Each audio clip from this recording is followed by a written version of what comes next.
Why do people think BPD is a death sentence? Search up BPD life expectancy on Google. 27. That's the median of people offing themselves or living to. 27 is the peak, then you're done. That's what the internet tells you. That's fucked up.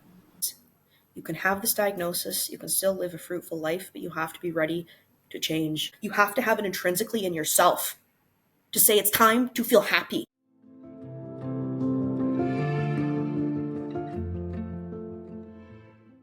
Hi, friends. Welcome back to season 2 of the Bare and Brutal podcast, the podcast where we bare our feelings and are brutally honest.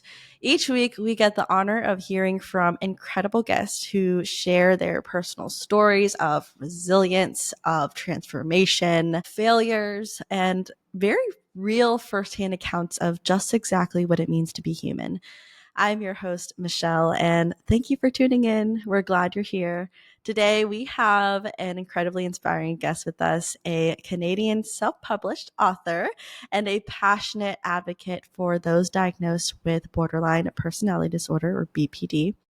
Loyns is here to share her powerful message that people can heal and recover, and that BPD is not a death sentence. There's life after. And through her own journey with BPD, including overcoming some quite challenging experiences, she has become a beacon of hope and resilience in this community. In addition to her advocacy work, Ali is the author of the Florals trilogy, which I'm so excited to get into today. She's going to explore the themes of resiliency, overcoming the very traumas that she's, should have kept her down in life, but have not. It's such a powerful piece of writing, and her third Flourish is set to be released next year. So we're super eager to hear all about it. We're here to hear your story and all your insights. Thank you so much for joining us, Ali. Welcome to the show. Thank you for having me. Finally, I'm very pleased to be here. Am I the first Canadian guest that you've had? Actually, I think you're the second, so not first. Okay, that's fine. That's okay. That's good. I love that. Thank you for having me. I'm really looking forward to shedding some light on BPD, talking about who I am, my writing, my works, where you can find me, and just kind of my story in a nutshell. Yes. So I know that I saw a video of you guest starring on a mutual podcast platform, and your energy was just so enigmatic. And I was like, let me reach out. Actually, no, you reached out to me before I could even reach out. Yeah. You sent me, you're like, hey, girl, I think we align really well. Can I be on the show? And I was like, of course. You took the words right out of my mouth. And this has been a long time coming. We met, back in May? Yeah, something like that. A couple months ago. Yeah, a couple months ago. And I've never felt more comfortable of being so transparent with a guest before. Like, I just feel so connected with you, even you being all the way in Canada. Yes. And I I thank tend to do you. that. I make people, we connect, And I Yes. think a poetry is a good way to do that. My words really extend themselves and kind of just latch onto people. And then that's kind of our common ground. Oh, we both live with mental illness, or, oh, we both, undergone this type of trauma, or, oh, we're both in our healing girly era. So I love that. It's good. I'm really pleased to have met you, and I'm glad to be here today. Thank you. Well, let's get into it. I mean, you mentioned using poetry as a means to connect with people. Can you introduce kind of your journey on how you became a self-published author and how you stumbled into this advocacy role for BPD? It's kind of crazy. This was never supposed to happen. I actually just came back from my first out of Manitoba book signing. I went to Calgary, Alberta, Canada over the weekend here, sold 20 copies. Bloom, my second collection, sold out. And I even remember saying to some potential fans or customers, I don't know how I'm here. I do know how I'm here. I've hustled and I've put in a ton of hard work, but also this was never supposed to be. This was never supposed to be a thing. So, okay, I'll answer your question. I've always been a wordsmith or a writer, honestly, from as young as probably 3 or 4. Grandma, who's my mom, my dad is a single father. It took a village, I guess a village of 3 to raise me, Nana, Grandpa, Dad. Nana always told me, you'd tell me stories or you'd recite things to me and I'd write them down and then I'd put them onto Microsoft Word on the computer and I'd Wow. discover them as an older girl and I just thought it was really beautiful. So yes, wordsmith from very young. As I go through school, yeah, I'd write little pieces of poetry, nothing really of importance, but just poetry nonetheless. So anyhow, fast forward a couple years, I'm 14, we're starting high school. Probably one of the worst years of people's lives. We're starting puberty. We're in a whole big group of people that are our age. We're trying to figure out who we are and where we stand. Mm-hmm. And my poetry voice really came to life. How and why? As I said, 14 was a very difficult year. There was a lot of situations and bad things that were happening at that time. It was a bad time. I wanted to feel less alone. I knew I was living with depression and anxiety. It was undiagnosed at the time. I got diagnosed when I was 15. But anyhow, I knew that I was dealing with some really hard feelings, tough feelings. And I went to the Chapters Indigo search bar. Chapters Indigo is Canada's largest bookstore where my books are available. So, and that's a really kind of cool moment because I'm sitting there in grade 9, 14, searching up, poetry about mental illness or poetry about depression. And who came up? Rupi Kaur, the author of Milk and Honey, The Sun and Her Flowers, and Homebody. Vulnerable, raw, lived experience poetry, feminist poetry. It's just beautiful. So that first book, Milk and Honey, actually I'll do a little peep of my first collection here, A Generation of Sunflowers. For those who know Rupi Kaur, not sure how to pronounce her last name, the vibe of her book, Milk and Honey, looks very similar to this. Yes. No, I'm not a copycat. I just loved the simplistic aestheticness of the line art and the contrast between white and black or black and white. So anyhow, going back to the question, yeah, she her poetry really pulled me through some really difficult nights of the soul. 14 was a very bad time. I probably was living in my most suicidal thoughts at that time. It was really bad. So those words pulled me through, and I folded down many pages in that book. I'm not someone that marks up books. I don't like to do that. Some people even think, oh, you dog-ear your books? Why do you fold your books? Well, why not? Yeah. Lots of pages are dog-eared in my Milk and Honey copy. And so then I decided she can be vulnerable. I'm going to be vulnerable. So I then started a Tumblr page. For those of you that know what Tumblr is, Tumblr was like kind of the OG place to, it was a kind of a blog. It was a place to write. It was a place where kinky things were posted. Things that shouldn't be romanticized were posted. It's just kind of an ambiguous platform. I'm not really sure what to say about Tumblr. I don't use it now, but Tumblr was the place where I felt less alone. I actually posted my poetry there. It was basically Rupi Kaur core. In that space at that time, it was all Rupi Kaur poetry all the time. It was her aesthetic. And so, the years go by. I have an incredible English teacher who really encouraged my writing. Go ahead, I guess, a couple years, and I'm now 16, 17. I have a teacher encouraging me to submit my work to the local literary arts magazine within the high school called Ignite. So I did do that. And the very first piece that I submit was published. It was taken into the literary arts magazine. And the following year, grade 12, I was 17, so I'm a bit younger than my peers. I'm a November baby. I submit again, and boom, she got in. So amazing. 2 pieces of poetry that I submit in high school were accepted. So I kind of took that mentality with me going into my early 20s. This is a really long answer to your question. I'm sorry, I'm a writer, so this is what happens. We're here for that. That's exactly our purpose. So the years go by. Really difficult year, 2020. For all of us, it was COVID. We were in lockdown. We were scared of what this virus could do to us, and our mental health was shattered. I mean, maybe that's a generalization, but I think for most people that is kind of what happened. So I got my diagnosis of borderline personality disorder in September of 2020, right in the midst of the shit. It was not great. But I knew at that point I needed to show my family and friends, first off, my writing talent, because my grandma, when I wrote those 2 pieces of poetry in grade 11 and 12, said, don't plagiarize. You're not supposed to plagiarize, right? And I said, what are you talking about, plagiarize? This is my own words. This is coming from the depths and the bowels of my being. She's like, okay, all right. Piece 2 comes out. She says, Allery, that's my real name. I just don't go by Allery. Allery, this is really good. Yeah, I know, Nana. I have a talent for writing. I'm not just a singer. I am a writer as well. And when A Generation of Sunflowers came into fruition, she said, yet you were never plagiarizing.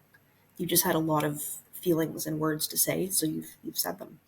But A Generation of Sunflowers, this was published in February 19th of 2021.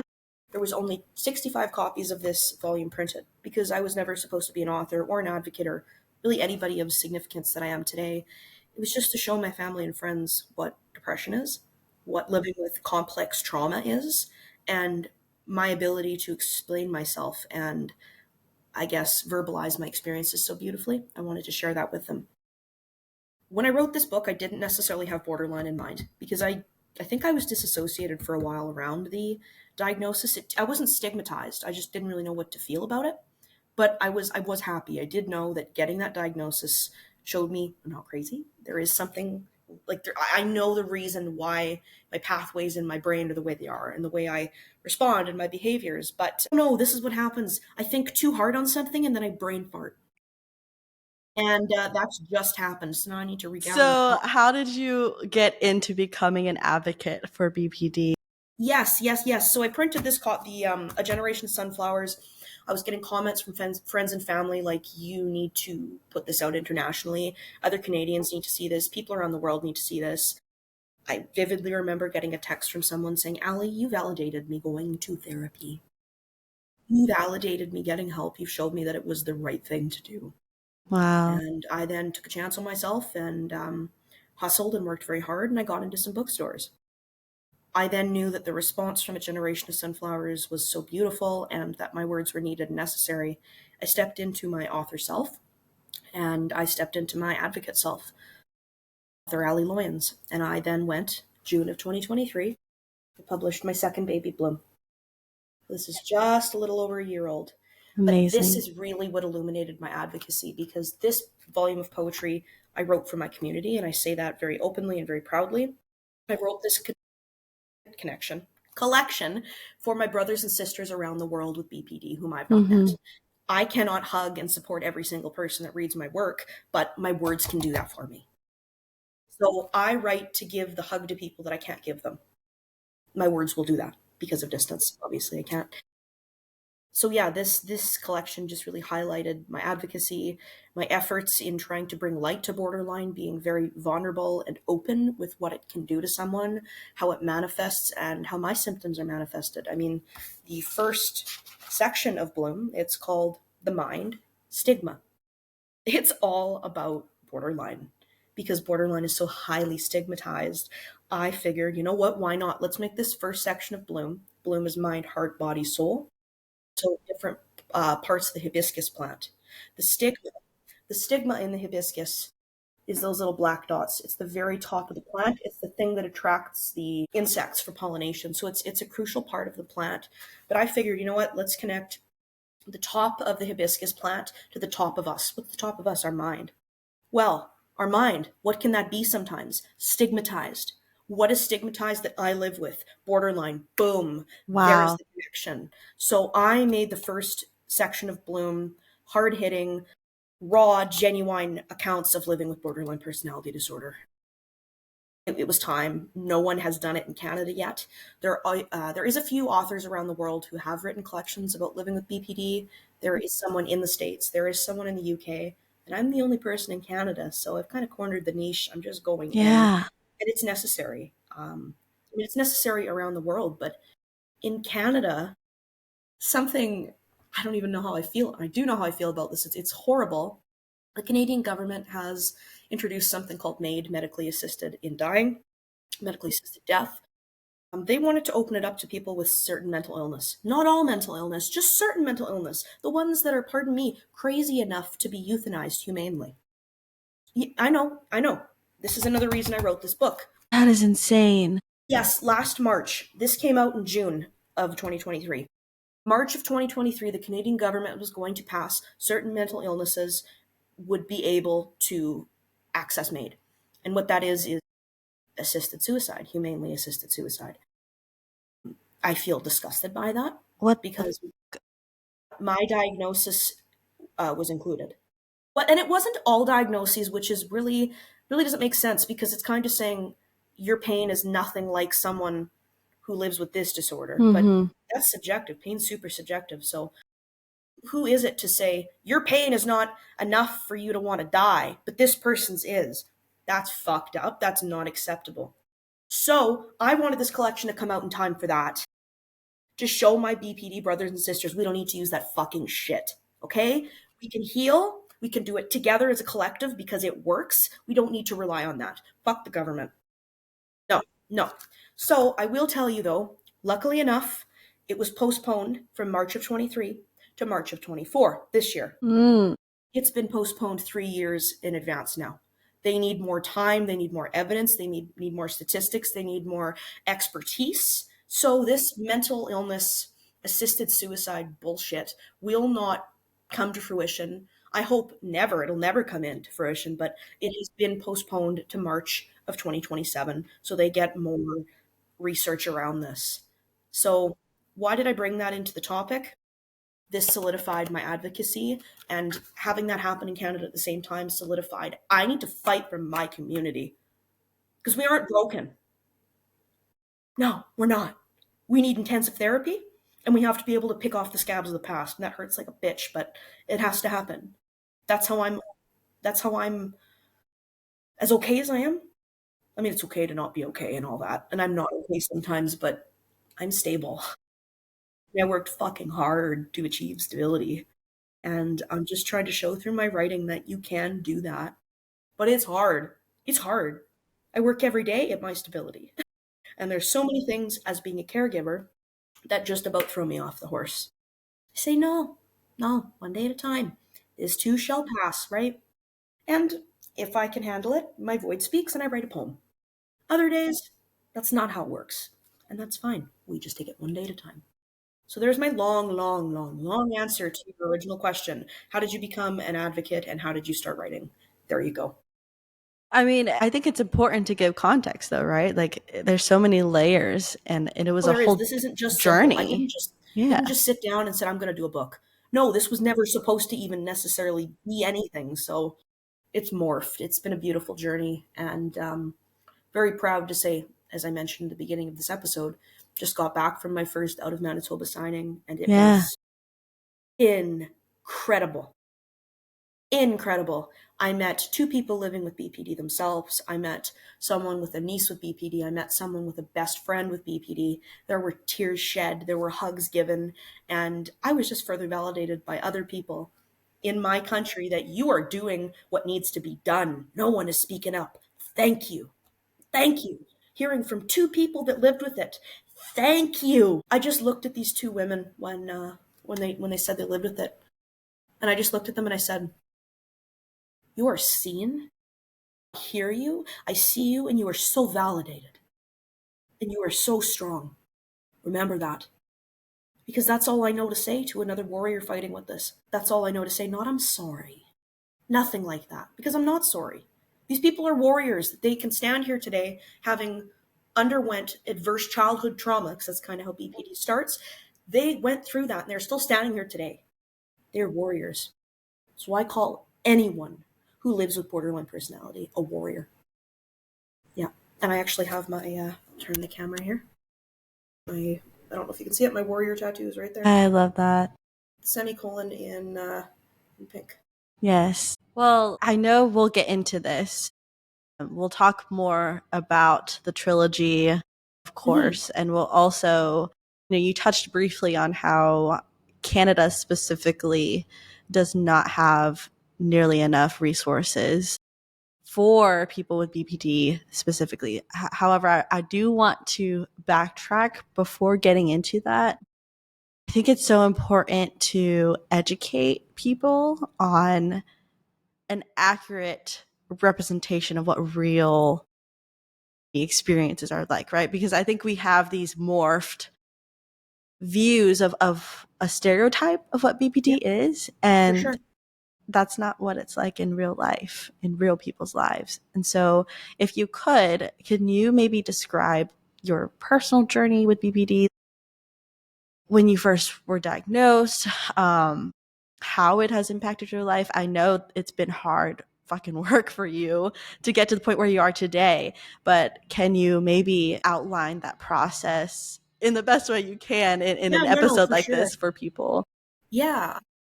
So as I said, adverse childhood experience, that's kind of the stem of all of it. I had a very, very difficult childhood. As I said, raised by my single father, but also two loving grandparents, a grandpa and a grandma. without getting into too much detail there, it was really, really bad. So anyhow, growing up, my Nana actually put me in therapy at 3 or 4 because she knew there was something wrong, something had happened to me. I wasn't ready to talk about it as a 3 or 4-year-old. The doll came out, point to where it happened. I said it didn't happen. So that was suppressed even from a young age, what happened to me. And yes, I'm talking about SA. Nana knew there would be something wrong, so she put me in therapy. Years pass on, I have anger issues, self-harm issues, such as, it doesn't have to be blatant self-harm like trigger warning, cutting yourself. It can be something as simple as, hitting yourself on the head or hitting your head on a wall or scratching yourself. I did that. I did all of that. No one really thought much of it. They just thought, oh, probably she's got a temper or something. But really everything came to a head when I was 14. I said to Grandma, there's something wrong with me. It's not cookie cutter anxiety. It's not cookie cutter depression. There's something fucking wrong with me. I feel crazy. I have an anger like I can't even explain to you. I feel fucked up. I didn't say that to my grandma, but I said, I feel crazy. So we didn't really know what to do with that. We did know that medication was a thing that could help, and we decided we need to start somewhere. So at 15, we just saw my family doctor. It wasn't great. It was a really bad experience. I have a different family doctor now, but threw me on some antidepressants. And at 15, I'm going to be 24 in a few months. I have tried over 10 medications since I was 15. It's been a long journey of trying to find the right meds and the correct diagnosis. At 15, I get diagnosed with post-traumatic stress disorder, major depressive disorder, and generalized anxiety disorder. And pardon me, that's the house phone ringing. So I get diagnosed with this, but it just still doesn't feel right. There's something wrong. So the years keep going on. I'm 17. I'm in grade 12. I'm in psychology class in high school. We're all grouped up, and we are talking about personality and mood disorders in this course. My group was assigned histrionic personality disorder. I'm not going to speak on that because I don't live with that, but it is another very difficult, all-encompassing personality disorder to live with. That was my group. I saw myself in that, but not fully. I said, do I live with this? Yes, I do. No, I don't. I don't have nearly enough symptoms to live with this. All right, the other group goes up. Borderline personality disorder, BPD. I pipe up. Okay, check. Yeah, I think I might live with this. This sounds like a symptom I live with. Check, check, check, check, check. Okay, I'm writing this down to go home and search up. So I spent hours on Google, seeing the good and the bad of this disorder. But mainly, what do we see? The BAD, the bad, the serial killers, the bad people living with this. Well, yeah, serial killers. That's what I think of. When you go on Google and you search that up, you get serial killers, and that's so fucked up. But that's what I saw. But I did really resonate with the symptoms. So I kind of kept that to myself. After the reading, I discovered they wouldn't diagnose you until you were 18 with a personality disorder. So I couldn't do much at 17 quite yet. But I sat on it for a few years. I go through a very bad breakup at the end of 2019, lose myself in 2020 when COVID hit, as I said, going through these personal issues as well. I hit rock bottom. And I write about this, hitting that rock bottom in this collection, Yes. in A Generation of Sunflowers, very melancholic volume of poetry. And I finally just said, I need help. This is really fucked up. I'm kind of going the way some other family members of mine have gone, and this is me. I'm a shell of a person. I'm not Allie. I'm just a shell of Allie. So I told Matt it was time to get help, pulled some strings, saw a psychiatrist. Boom, you're living with BPD. That didn't scare me. That was, okay, thank God there isn't something seriously wrong with me that can't be fixed. I guess I have a name for it. Now I can go ahead with the right course of treatment if there is any. So it didn't scare me. I didn't quite know how I felt about it, but I did know that it didn't bother me. It did not bother me. There wasn't any stigma there. I just felt like, thank God, there's a name for this. I'm not psychotic at the core. There is something wrong and I know the name. And as months go on, I do a lot of research on the who, what, where, when, why. This isn't my fault. BPD is not my fault. It is because of the adverse experiences I went through as a child. Neglect, check. Abandonment, check. Sexual abuse, check. Bad role models, check. I went through it all. So I really had all of the criteria to develop this. Did the research, and I came across something called DBT, not BPD, DBT, dialectical behavioral therapy. And basically, this is a treatment program, or I'm not even sure what you'd say. It's a therapy, I guess. Yeah, it's a therapy. Works very well for people with personality disorders. It kind of is categorized into the 4 different categories. Categorized into categories. Yeah, that's fine that I said that. We've got these are the 4 areas that people usually really struggle with, and these are the areas that we aren't really connected to in our lives living with personality disorders. At least me, and I do think that generalization is okay to say, because this program, I have my binder beside me. This program works beautifully for anybody. I think any human, but particularly people with personality disorders. So I went ahead and did this program. The 4 core modules: mindfulness, distress tolerance, interpersonal effectiveness, and sorry, it's been a while since I've done it, and that's why I brought my binder out so I wouldn't say something incorrectly. You're prepared. Mindfulness, interpersonal effectiveness, emotion regulation, and distress tolerance. So I hope those speak for themselves, and I don't necessarily need to go into detail with those, but the 4 different modules, you just cycle through those. I did DBT, dialectical behavioral therapy, for about 6 months in 2021, and it gave me skills to be able to deal with my rage. It gave me skills to be able to deal with filling the void unsustainably and really dangerously. It showed me that I need to be present and live here right now. And that's probably one of the 4 areas that I personally really struggle with. And that's because I'm a survivor of complex trauma, right?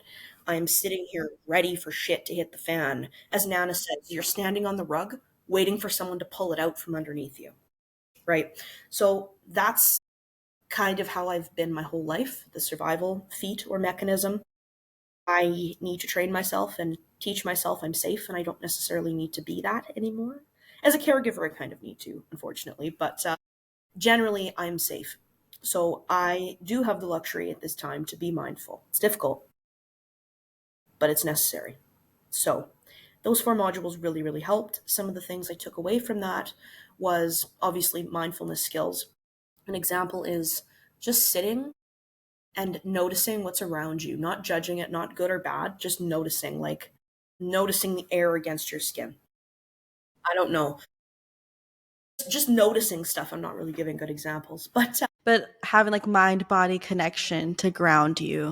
it's important because I lived so disconnected and disassociated for such a stupidly long time that I didn't know my body. I didn't know my mind. I didn't know my soul. They were all separate entities. And I believe to thrive and flourish, you have to be connected with all of them. And even last year, there's a reason I titled this Bloom and not Flourish. The girl wasn't flourishing at that point when this connection came out. Bloom is the start of healthy growth, right? And I was in the start of my healthy growth, Yeah. grasping BPD by the balls and trying to understand what it is and that I'll be okay, and preaching that to people, and et cetera, et cetera. But now caregiving has really made me step up, grow up a lot quicker than I would have hoped. But I do believe I am in my flourish era now. And the definition of flourishing is sustainable, healthy growth. And I think that's the best stage you can be at, because if you're looking at stages of plant growth, flourishing is the best place to be, right? It's in its bloom, it's in its full bloom. Right. So that's where I am right now. And that's why the title of my 3rd book will be called Flourish, because I have stepped into my flourish era. I love how intentional the process of creating this trilogy is. I mean, down to the hibiscus flowers and the different stages of blooming. It's really beautiful how you've connected that and made it this analogy.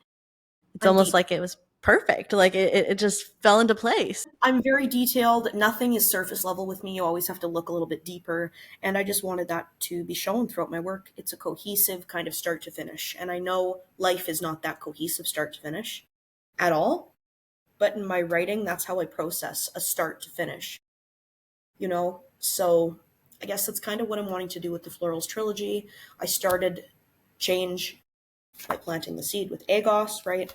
Move into bloom. I am growing, I'm understanding, I'm healing. And then we move into volume 3 to come out probably around this time next year, hopefully flourishing. Me living in my authentic self and my truth.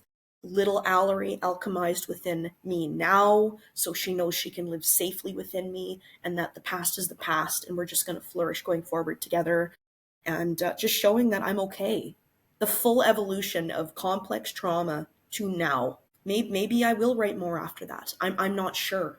All I know is that this Florals trilogy is to showcase my growth from start, middle to finish. But to be fair, healing is not linear and it is never finished. So I should say that because I hope I'm not preaching you start here and then you finish there. No, you never finish. You never finish. My Yeah. trauma will resurface in different times of my life and parts of my life when I think I've healed it and I haven't. It's life. And you're right. In my case, you'd write a poem and you'd process it. I think, though, that it's important to showcase what is possible, because I know with our previous conversations, you talked about how BPD is seen as a death sentence. Like, and you can speak more on this in a second, but I think it's so important for you to live and model for others in the community that, hey, this is what it looks like on the other side. At the end of the tunnel, here are the possibilities. There's so much more than just this diagnosis. So, can you speak on that? Tell me more about why it is such a misconception that BPD is a death sentence. First off, you live all of these years up to 8. Well, I mean, I was up to 20 until I got diagnosed thinking I'm fucking crazy. Obviously, living with that conception in your head, you're not going to want to live, right? So first off, not having the right diagnosis or having it at all could drive you crazy to off yourself. This is going to be a very heavy topic within our topics. So just saying that now, obviously. So there's that. I actually never thought I would stop cutting myself. I had no idea how I would even. I didn't know how to process my feelings. All I know is take it out on yourself, which is not healthy and it's not the right thing to do.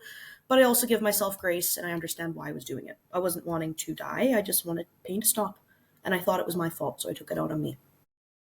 Why do people think BPD is a death sentence? Search up BPD life expectancy on Google. 27. That's the median of people offing themselves or living to. 27's the peak, then you're done. That's what the internet tells you. That's fucked up. I don't think that's a correct stat now because there are people that will diagnose it and there is something called dialectical behavioral therapy. So I would hope that that statistic is not a thing anymore or it's not so young. Because I can tell you I'm going to be 24 in a few months and I actually have never been hospitalized. Ever. I've been able to, I guess, deal with my shit. I mean, cutting's not healthy, but I never was hospitalized, and I don't believe I will be at any point. The point is, you can have this diagnosis, you can still live a fruitful life, but you have to be ready to change. It doesn't matter how many people are around you saying you can do this. I love you. I'm going to pick you up when you fall. That doesn't fucking matter. You have to have it intrinsically in yourself to say it's time to feel happy. And I can't stress this enough. I really can't. I have someone in my family right now who is in their 40s, who I believe lives with this, is in the full throttles of addiction, knows who I am, knows I've written this poetry, and knows I'm raw. We can live with this. But he won't admit that or get better until he feels fire in his stomach, where it's like, hey, it's time to pull my head out of my ass and change. Sorry to be so blunt, but that's what I said to myself. I saw myself looking in the mirror in 2020. I was greasy. I had gained so much weight. The bags under my eyes. My face was sunken in. I looked like shit and I felt like shit. Said, this is enough. Pull your head out of your ass. Change the generational cycles and trauma that's happened before you and have a good life. You deserve it. You deserve it. But you have to feel it within yourself. And unfortunately, that takes hitting rock bottom to feel that. Yeah. It took me smoking 14 grams of weed a week. It took me cutting myself, took me doing really dangerous things and having impulsive, unprotected sex. It was really bad. I give myself grace because I was doing the best with the info I had at the time. And that's unsustainable and healthy. Unhealthy and unsustainable, and I know that at this point. But circling back, it's not a death sentence. You can make it past 27. So many people have. Again, I'm going to be 24. I've never had a hospitalization. I'm very, very thankful for that. A lot of people do, but I don't. I have not, thank God. So that's what I have to preach. And you can change at any age. You just have to have that intrinsic belly fire. Yeah. So when I actually wrote a piece in Bloom called Recovery Does Not Age Discriminate, and I'd love to recite it, if that's okay. Yeah, of course. I think that poem lends itself beautifully to the conversation we're having right now.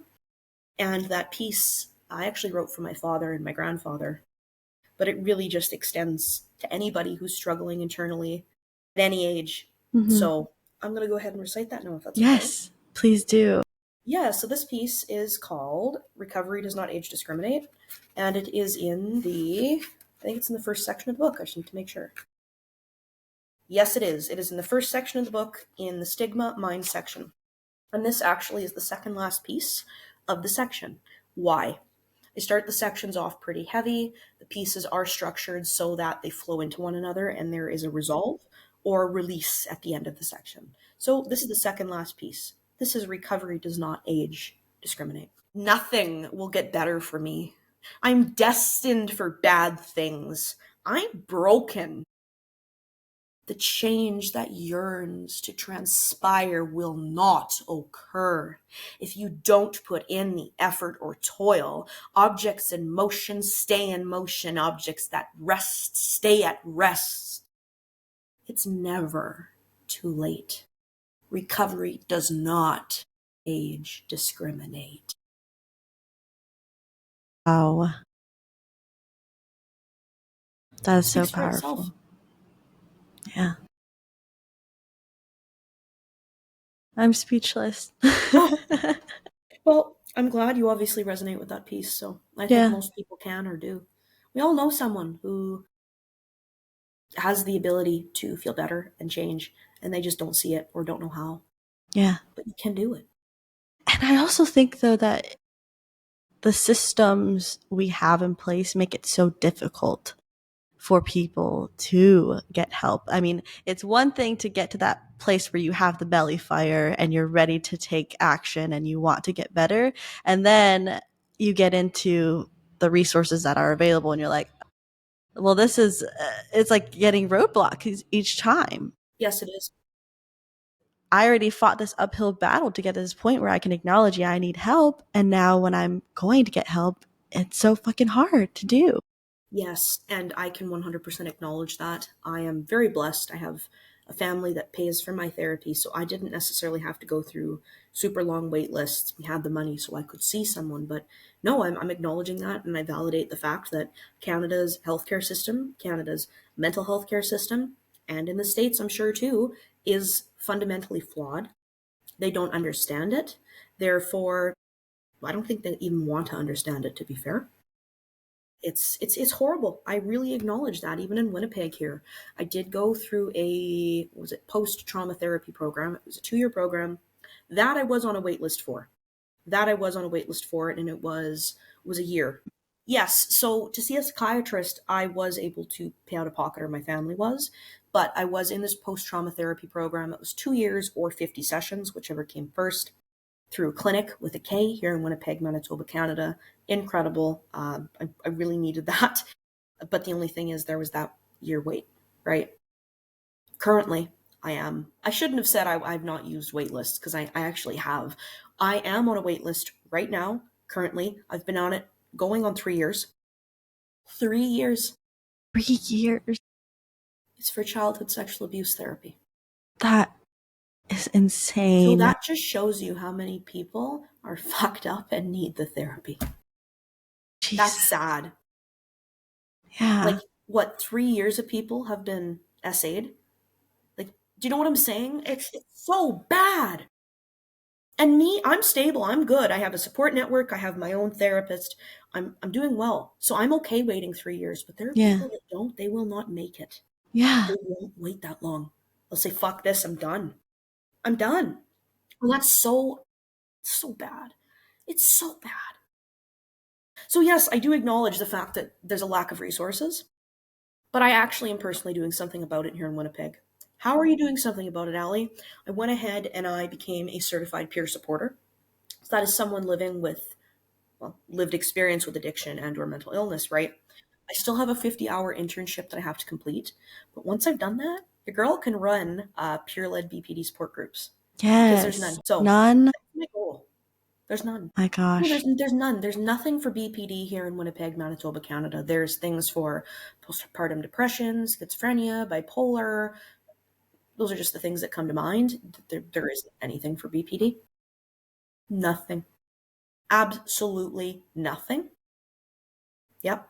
So what I'm doing is pretty phenomenal. I'm quite young as well, so that kind of scares me a little bit. You know, the imposter syndrome. Like, oh, should you be doing this? You're just this little peewee. No, I'm a powerful peewee. So yeah, I do think I can Yes. do it.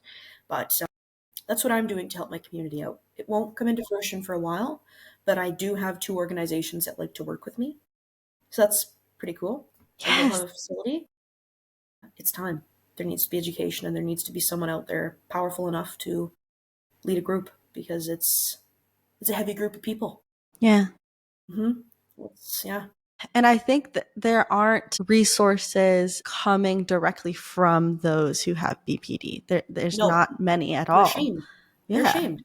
Yep, they're ashamed. So the fact that you are someone who is living with it, you can speak on your lived experiences. I think that's so powerful. On being a resource, but specifically being a resource from someone who can speak from that lens and know what it's like.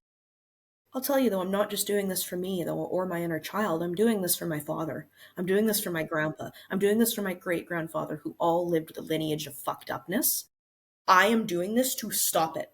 I believe I am the one in the generational cycle. I'm the one meant to feel the pain. I'm the one to feel the pain of my ancestors past and my own, to put it on my back, carry it, and move on forward. It's hard. It's really hard, but I am doing this for the people in my family that could not, would not, that should have, but didn't. So that's the reason I'm doing it. Really, yes, for myself, but no, it's the generational cycle Yeah. bullshit that I'm trying to stop. Yeah. That is no easy feat whatsoever. That means not having children. That means not passing these genetics on, even though they're genius sometimes, because she wrote a book and it'd be great to pass that smartness on, but no, not the fucked upness. No, no, no, no, no, no. I will not be having my own biological child. I have already decided I will adopt if and when I want to become a mother. I'm not passing this on. And this is not to say I wish I wasn't born or anything, but my dad should have thought about that before he had me or before they had children. I'm thinking about it. I know better. And it's the buck is stopping at my feet. That's what I've been saying. This stops here. So that's kind of my why. I'd like it if you could maybe describe some of the misconceptions about BPD so that people can have a bit more insight and education into this. Because I know that you go on Google, I mean, there's a list of symptoms and whatnot, and obviously the things you see portrayed in media. I feel like that's the only model that we have to work on. So, what are misconceptions about BPD that you frequently encounter, and how do you address them? Like, what's reality versus expectation type thing? I think the first thing that comes to mind is that we're cheaters or we're manipulative. Unfortunately, I can claim that past, but I've also learned to put it behind me.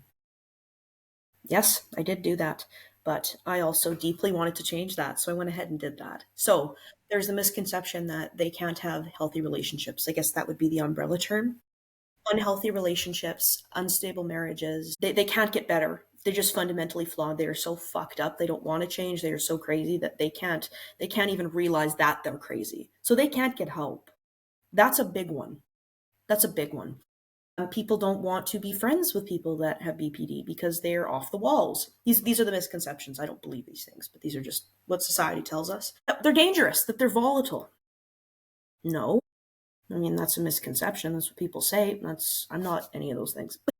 I'm just this little cute little sweet thing. I wouldn't do anything like that. I have a tongue on me. I'll give you quite the tongue lashing, but I will not do anything physical. Liars, unsuccessful, will be on disability for the rest of their lives. Will end up killing themselves. Um, they're just addicts. They're just trying to get their next thrill. I think I already said they'll never be successful. Those are, I think, some of the big misconceptions that I see and I hear. I think the first kind of, how do I say this? Yeah, how do I say this? I think the one thing I can say against that, as far as, oh, you're never going to be successful, I'm just going to name off a few iconic people that live with this disorder, all right? Vincent van Gogh, Marilyn Monroe, Pete Davidson, Jim Carrey, Allie Loyns. There are a lot of people who have lived with this and have made absolute killings for themselves in their lives. Like they just stepped on it and they just gave her. Like Jim Carrey? Really? That's you obviously know who Jim Carrey is, right? Yes. He's incredible. He's masked his pain with comedy and with art. Look at him. He's just giving her. He's doing it. Like these people can succeed. We can succeed. And that's what I like to preach at my signings. We can be okay. You have to Mm-hmm. fucking work hard for it. You can be okay. You can survive and thrive. Yes. And that's what I like to preach. Like it's possible. It is. It is. So I think that answers that question. And I think that it's easy once you get that thought in your brain, right? Like you've worked hard for it. You're in this place now where you're not more stable. But I can only assume that that's not how it began, right? Like when you were first newly diagnosed with BPD, in the fucking trenches of it. I mean, what's some advice that you could give for someone who is newly diagnosed or hasn't gotten to that point where they can see the light at the end of the tunnel? No, for sure. I would say that, I mean, with BPD, a staple is our roller coaster emotions up, down, up, down, up, down. Just know those feelings will pass. You might feel really suicidal in the moment right now because things are too heavy, but you will wake up the next day and things will be fine. I actually did get the tattoo on my arms, here and here. Bo Burnham wrote a song called All Eyes on Me. I absolutely love Bo Burnham. Takes his pain and puts it into art and comedy, just like Jim Carrey. But I have the tattoo. It's almost over. It's just begun. That is such a bittersweet, beautiful message because right when you think you're done, it's over, you are just completely enveloped by the void in the darkest nights of your soul. It's almost over. The next day, your life has only really just begun. You're starting all over again. So I would just say the emotions that you're feeling are temporary. I'm going to use a really silly analogy here, but hope. Hold on, pain ends. Isn't that so cringy and silly? But yeah, it's right. It's right. You have to have Yeah. hope. You have to have hope. God, it's really difficult because I do have people in my life that I believe are living with BPD. As I said, Mm-hmm. cousin, I have someone in my family. I don't know. I just think it was easier for me because we are of the generation of rah justice, Mm-hmm. feeling happy, mental health, and it actually can be cringy at times. It's plugged a little bit too much in our faces. We are of the generation where it's a little bit easier to get help. And at least that's my opinion. I don't know how you feel about that, but like for instance, my dad was not in a conducive environment to get help back when he needs it now, but when he really needed it, he wouldn't have got it then. We are in a conducive environment of change and Yes, of healing. So I think that also made it a lot easier for me. But God, that's a really hard question. I That's a know. really hard But question. I think you already gave really great insight there. I mean, just knowing that this too shall pass, that is a powerful, And it sounds so powerful cheesy phrase. and silly. It really does.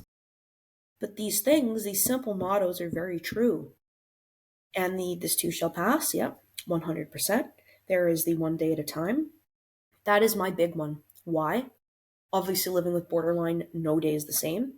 No day is the same. There's no followed script or routine. It's all different. I'm a caregiver for someone with dementia. Do you think any day is the same? Hell no. Every day is different. We have to take it one day at a time. And back to advice on people that were just diagnosed. Sometimes that one day at a time is too heavy to even fathom because you can't even get the next day. Babe, you take it half a day at a time. You take it 1 hour, 1 hour at a time. And then there was a time where I could only handle 1 hour. There was a time where hell I could only handle 5 fucking minutes. You take each minute at a time. You take each hour at a time. You take each day at a time. And I think that that's a way to digest that statement, the one day at a time. That's too much for some people, and it was for me. Break it down. Make it tangible and digestible for yourself. Make it something that you can actually sustain. And the one day, that's a little bit too much for some people. So that's another really good piece of advice. So I got the pleasure and privilege of reading your books that you sent, and the way that you described kind of taking it one day at a time, and with time, slowly you begin to bloom. And I think Yes. I saw that illustrated from the first one into bloom. First one is quite heavy, and then as you get into bloom, you see the growth. And I'm excited to see what Flourish is like. Can you speak a little bit about Flourish and what we can expect for this third book, this third installment? Yeah, at first I really didn't know where to go, where to begin, because I guess with Bloom, it was pretty clear cut what I wanted to do. It was written for my community, right?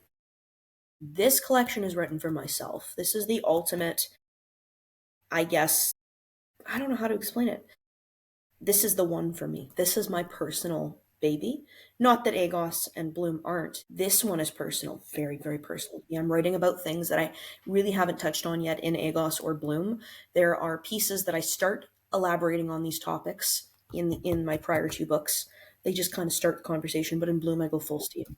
Or in Bloom I go full steam. In Flourish I go full steam. It's been a difficult go. As I said, I've been a caregiver for quite a while, actually, since April 7th of 2023 is when all this started. And I released Bloom in June of 23. It's been really difficult to write, to digest, to process anything since being a caregiver, illness and the fading of my guardians, not my father, but my grandfather and my grandma, more like mom. It's been really difficult, and I just writing is my soul, my void, my inner child speaking, my pain speaking. So I really couldn't rush any pieces. But I've been sitting here kind of being like, fuck, when is this collection going to come to fruition? How am I going to do this? What am I going to write about? Just kind of being frantic about it. And it just came to me, well, what I'm doing right now is healing in ambiguity. I have ambiguous healing that I am going through right now. I'm not healing from one specific instance. I am healing ambiguously, basically everything I've been through, Mm-hmm. learning to look at it, understand it, and put it to bed or alchemize it within me. So, it's really only been within the past 2.5 weeks where I'm like, hey, this is what Flourish is going to be. It's going to be the stages of plant growth because I am at the end of the Florals trilogy. I want to make it kind of like the circle of life. We've got Agos, it's the start of something, planting the seed. We've got Bloom, that's the start of growth. We've got Flourish, that's healthy, healthy growth, right? That's basically the circle of life. The only thing we're missing is the death component, right? Which would be the wilting of the flower. Mm-hmm. So, as I said, I'm not sure if this trilogy will be the end of my poetry. I kind of am giving a hint in Flourish that it's not the end of my poetry. Flourish will be around the stages of plant growth, as I just mentioned. It will likely be structured kind of this way. It'll be shoot. Shoot is a bud. So we got shoot, bloom, wilt, regrowth. Those also lend themselves to the stages of grief and the stages of change. So just like Flourish will be the circle of life, it kind of also is the circle of life of the trilogy. So as I said, wilt. Wilt will be one of the sections of Flourish. What does wilt have to do with you not finishing writing poetry? Wilt, I think, is going to be my safety net to process my grandparents' deaths. That's beautiful. I am someone that has to plan. I need to know what's coming next, and you never know when death's going to happen. But I do know that writing is my safety net. It always has been. And I think the best way that I can carry Nana and Grandpa's legacy forth, I've done it already in these books. The last piece in this book is for my Nana. The last piece in this book is for my Nana. And there's 2 or 3 pieces for Grandpa. But flourish, or not flourish, wilt is there going to be their legacy carried on, I believe. That is if I have the strength to write poetry in those grieving and mourning moments. So yeah, there's the Florals trilogy, but then there'll probably be that standalone wilt that also ties itself into the trilogy as well though, right? We've got planting the seed, Agos, bloom, flourish, wilt, right back to planting the seed again. Yeah, So it's all cohesive. Everything's connected with me. that's beautiful. And Oh, yeah. so I understand your goals for your writing career. What are your future goals when it comes to advocacy for BPD? I need to get a better handle on my trauma before I can do any more physical advocacy. I can say that, admit that right now. Running a group will involve immense courage and strength around Yes. just about any topic. And there are things that I'm very sensitive to still. And it's very obvious. I was even talking about it in this episode. Essay. I don't even know what to say. It's happened so much that I have to process it now. So going forth with advocacy in therapy currently right now, I'm actually going back to my not so humble beginnings from ages 0 to 4, and I'm unpacking a lot of stuff. And I think I need to unpack more of my shit before I can facilitate such a heavy group and hold such strong emotions, passionate emotions of these people living with BPD. So I'm doing my thing. I'm writing. I'm creating content around it. I'm being transparent. Hashtag BPD in bloom. That's my thing. But it'll be a while, definitely, before I can run a support group because there are things that are still really inflamed. And that's fine. I'm human. Healing's not linear, right? I'm good. Exactly. But shit from the past is haunting now. So it's time to rip off the scab and let it heal naturally again. Yeah. So, And even if you're not doing physical advocacy, I mean, we've talked on this, but your writing in itself, I mean, the content that you post and the resources that you provide for people on your accounts, like that is advocacy. And you're currently still doing that. and you're totally right? That would be the imposter syndrome just creeped in there, right? Just crept in.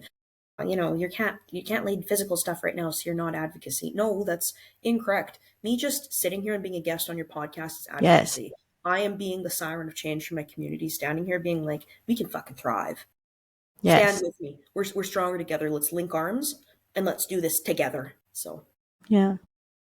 that's my Well, message. as we wrap the episode up, before we go, what are some key messages or takeaways that you would like our listeners to gain from your story and your experiences? So I'm just going to repeat, link arms. We're stronger together. I actually have a piece in Bloom. I am award nominated for Bloom, so I should plug that. I'm award Yes. nominated for the best poetry book and the perfect poem. The perfect poem is titled Stronger Together. That piece was written for my community, that we are stronger together. So I'm going to preach that very hard. Reach out. My DMs are open. There's a larger community of people that live with this than you even know. They're just hiding in the shadows. They just haven't found their voice yet. But that's why I'm here. Stronger together. Take it one day at a time. It being life, it being a problem, it being the anxiety you live with, your trauma, whatever it is, take it one day at a time. And if that's not digestible at this time, take it 1 hour. If that's not doable, take it 1 friggin' minute. Just Yeah. give yourself grace. Hold yourself in the difficult spaces that you're in, because that's another big part of my healing with this BPD is allowing myself to feel these emotions and not wondering, is this my BPD talking or is this Allie talking? It's all Allie. Hold her in this space. It's okay. You are one person. You have all these feelings. It's not your disorder. It's you. It's you. All of this makes you you. Own it. Know your worth. Know the worth of your work. At least in my instance, I'm knowing the worth of my work. And this is manageable. This actually is manageable. And there will be people listening to this with BPD being like, "Oh fuck, shut up." No, it's not. Like this is no, I'm serious. Like I'm sure there Yeah. will be, because I'm sure I felt that at one point. Don't remember feeling that, but I'm sure I probably did. It is possible, but you have to work. You have to work. You have to be ready to put down the bong and the joint, which is what I did, and say, I have a problem. It's time to feel better. Pull your head out of your ass, Allie. It's time. Stop feeling sorry for yourself. Stop filling your void unsustainably, because there is beautiful, joyful ways to fill it. That's healthy. That's healthy. Like poetry, right? You can do this. Just find the things that make you feel good. Pardon me, lean into them. Lean into your safety net, for me, which would be my cat, my girlfriends, my music, my poetry. Create a safety net. Create a safety plan for yourself even. That's important, because you'll need it one day. You'll need it. We all have dark nights of the soul. We all have light nights of the soul. But we have to be prepared for when those dark ones hit. That's why you need a support network, and you need to know that you can talk about your dark nights. That's what I'm doing. I'm doing it vulnerably and it's hella hard, but hey, it's helped so many people and it's helped Yes. me. Because when I'm struggling, I can be like, this is a really fucking bad day right now. I feel really bitchy. I feel really triggered. I'm just going to keep to myself today. Instead of taking that out on everyone, I'm acknowledging, holding that space for myself to be not well. And it's just begun the next day. It's a whole brand new day. So I hope this was good. I hope this was okay. Yes. Yes, of course. And I also want to say too that I think that it can be hard to break out of these cycles that you're in because Oh, yeah. one, I feel like it stems from the fact that people might think like, oh, this is my fault, right? Yep. For And sure. you Yeah. spoke on this earlier when you got that diagnosis. You're like, oh, it's not me. I don't have to punish myself for this. And No, so no, no, no. realizing that and knowing, yeah, this is not your fault. You are not a Giving bad yourself grace. person. Yeah, give yourself grace. It's So important. this was awesome. I'm so Thank glad. you again for coming on the show. It was just so great hearing about your story. And those of you listening, if you would like to stay informed on BPD, follow along Allie's journey, or explore more of her published work and see her future published work, Allie, where can they? Yeah, so my main connection and portfolio kind of right now is on Instagram. It's at Allie_author. If you are Canadian, happen to be Canadian, I am currently working on making my work accessible throughout Canada.